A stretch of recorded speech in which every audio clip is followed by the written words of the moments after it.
नमस्कार, आप देख रहे हैं 4 PM और मैं हूं आपके साथ सिमरत। दोस्तों, सोशल मीडिया और एक्स पे कल शाम से चल रही इजरायली प्रधानमंत्री बेंजामिन नेतन्याहू की मौत की अफवाह कहीं न कहीं और तेज होती जा रही है, क्योंकि अफवाह शुरू हुए 24 घंटे बीत जाने को हैं, लेकिन इजराइल की ओर से कोई बड़ा खंडन या आधिकारिक बयान सामने नहीं आया है। एक और जो वीडियो कल शाम को इजराइल की ओर से नेतन्याहू का जारी हुआ था, उसमें डीप फेक और एआई जनरेटेड होने के सबूत जो हैं सामने आए हैं। दूसरी ओर आज जब जंग की ब्रीफिंग हुई है, तो नेतन्याहू की जगह रक्षा मंत्री का आना सवालों के घेरे में है। इस बीच बड़ी खबर ये भी निकल के सामने आ रही है कि मुश्तबा खामेनेई ईरान से रूस चले गए हैं। इससे न सिर्फ इजरायली प्रधानमंत्री नेतन्याहू की मौत का राज और भी गहरा हो गया है, बल्कि सोशल मीडिया पे अफवाहों की झड़ी लग गई है। कैसे नेतन्याहू की मौत का सच गहराता जा रहा है और कैसे मुश्तबा खामेनेई के रूस चले जाने की बात सामने आई है, सब कुछ आपको अपनी इस रिपोर्ट में अच्छे से बताने वाले हैं। दोस्तों, इजराइल के प्रधानमंत्री बेंजामिन नेतन्याहू मारे गए हैं। सोशल मीडिया पे इसके एक दो नहीं बल्कि हजारों पोस्ट मौजूद हैं।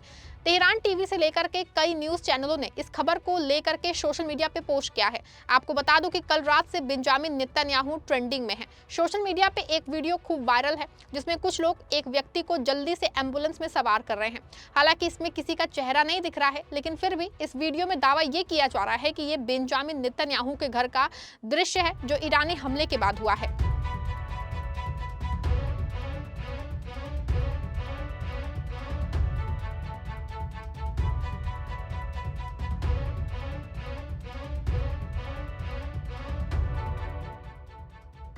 हालांकि इस वीडियो के वायरल होने के बाद हंगामा मच गया है और हर ओर अफरा तफरी का माहौल है। इसके बाद बेंजामिन नेतन्याहू का एक वीडियो आया है, जिसमें वो बयान दे रहे हैं, लेकिन दावा ये किया जा रहा है कि ये डीप फेक है, क्योंकि बेंजामिन नेतन्याहू के वीडियो में एक हाथ में 6 उंगलियां और उनके दांत कुछ ज्यादा ही दिख रहे हैं, जिससे एक्स पे लोगों का कहना है कि ये वीडियो पूरी तरह फेक है।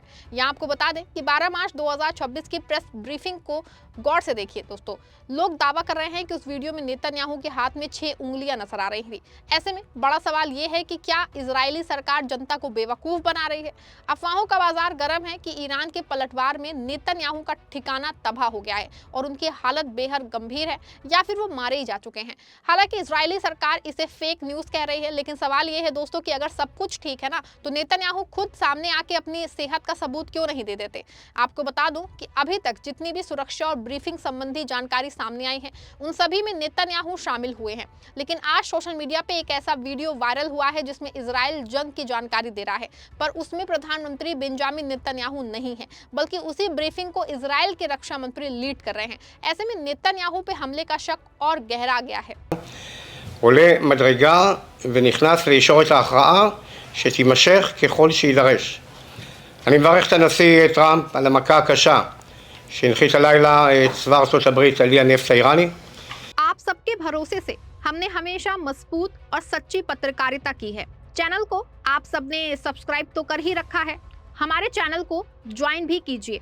हमारे चैनल के मेन पेज पे जाइए, जहां सब्सक्राइब लिखा होता है, ठीक उसी के बगल में आपको ज्वाइन का विकल्प दिखेगा। ज्वाइन बटन पे क्लिक करके पेमेंट प्रोसेस पूरा होते ही आप हमारे सफर का मजबूत हिस्सा बन जाएंगे। सवाल ये खड़ा हो रहा है कि आखिर कौन सी वजह है जो नेतन्याहू जंग की ब्रीफिंग में शामिल नहीं हुए हैं। सोशल मीडिया और एक्स पे लोगों का कहना है कि या तो नेतन्याहू गंभीर रूप से घायल हैं, इस वजह से नहीं आ पाए, या फिर उनके साथ वही हो चुका है जो उन्होंने ईरान के पूर्व सुप्रीम लीडर के साथ किया था। अब सच क्या है, ये तो नेतन्याहू के सामने आने या फिर इजराइल सरकार के आधिकारिक ऐलान के बाद ही तय हो पाएगा। लेकिन इतना जरूर सच है कि नेतन्याहू ने ट्रंप के साथ मिलकर के जो आग सुलगाई थी, आज शायद वो उन्हीं के घर तक पहुंच गई है। ट्रंप दावा कर रहे हैं कि ईरान हार गया है, लेकिन हकीकत कुछ और ही बयां कर रही है। क्या नेतन्याहू का गायब होना किसी बड़े राजनीतिक भूकंप की आहट है? आपको बता दूं दोस्तों कि सोशल मीडिया पे दावा तो हो रहा है कि पूरे मामले पे एक पत्रकार ने रिपोर्टिंग की है। सोशल मीडिया पे इस पत्रकार का वीडियो वायरल है, जो बता रहा है कि बेंजामिन नेतन्याहू का घर यही है और वो इजरायली हमले में या तो घायल हुए हैं या फिर मारे गए हैं। अब आगे सच क्या है, ये तो इजराइल की ओर से आने वाली खबर ही सही बता पाएगी। लेकिन एक्स पे एक भारतीय पत्रकार आदित्य राज कॉल के नाम से वीडियो भी खूब वायरल हो रहा है, जो खुद को अटैक वाली जगह पे होना बता रहा है। हालांकि कई पोस्ट ऐसे भी हैं कि आदित्य राज कॉल को इजराइल सरकार ने गिरफ्तार कर लिया है। एक्स पे केप टाउन मेयर के नाम से एक आईडी है, उनका दावा है कि आदित्य राज कॉल को गिरफ्तार कर लिया गया है। अब सच्चाई क्या है इसकी कोई आधिकारिक जानकारी नहीं है। हाँ, इतना जरूर है कि अफवाहें चल रही हैं कि बेंजामिन नेतन्याहू मर चुके हैं। एक और जहां बेंजामिन नेतन्याहू के मरने की अफवाहें हैं, दूसरी ओर एक और बड़ी कहानी सामने आई है कि ईरान के सुप्रीम लीडर मुश्तबा खामेनी रूस पहुंच गए हैं।